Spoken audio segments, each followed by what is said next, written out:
Hello hello বন্ধুরা, আমি আজকে একটা পনির রান্না করব।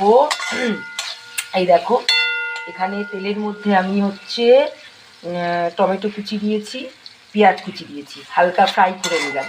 এই যে হালকা ফ্রাই করা হলো। হালকা ফ্রাই হয়ে গেলে রঙটা যখন একটু চেঞ্জ হয়ে যাবে, তার মধ্যে আজকে আমার গলাটা প্রচণ্ড ব্যথা, তাই জন্য একটু গলার ভয়েসটা ভারী ভারী হয়ে আসছে। খুবই ব্যথা হয়েছে গলাটা। তো যাই হোক, আমি এখানে দিয়ে দিচ্ছি আলু আলু আর টমাটো, আলু টমাটো পেঁয়াজ মটরশুঁটি। এখন এইগুলোকে আমি ফ্রাই করব। আর এখন তো টমাটো, তারপরেই তোমার মটরশুঁটি, এগুলোকে আমরা ভীষণভাবে ঘরে রান্নাতে ব্যবহার করব।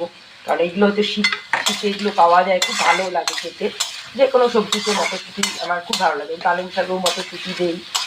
এই দেখো, এটাকে এখন নাড়াচাড়া করবো। আলুটা যে খুব ভাজা হবে তার কোনো প্রয়োজন নেই, আলুটা জাস্ট একটু নাড়াচাড়া করে ভাজা ভাজা করলেই হয়ে যাবে। ঠিক আছে, তাহলে এই দেখো, এটা হালকা ভাজা ভাজা হবে, লাল লাল হবে। হলুদ এখন আমি অ্যাড করিনি, হলুদ আমি পরে দেবো। কারণ আমি আগেই বলেছি কাঁচা হলুদটাই ব্যবহার যেহেতু করি, তাই জন্য কাঁচা হলুদটা অ্যাড করার জন্য আমার তেলের মধ্যে দিয়ে কষালেই হবে, তখনই কালারটা যা আসা চলে আসবে। তো এটা আমি পনির করছি এইভাবে।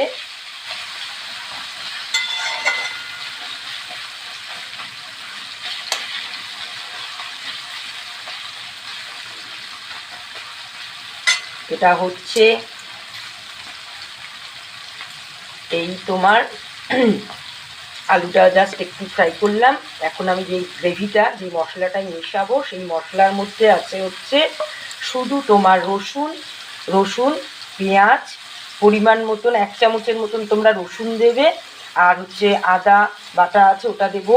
তারপর এখানে আমি টমেটো একটু কুচি ওখানে দিয়েছি, টমেটো একটু বাটা দিচ্ছি, পেঁয়াজ বাটা অল্প একটু, পেঁয়াজ বাটা 1 চামচের মতন, পেঁয়াজ বাটা, রসুন 1 চামচের মতন এখানে পেস্ট করে দিয়েছি আমি। ঠিক আছে, এবার পেস্টটাকে আমি ঢেলে দেব।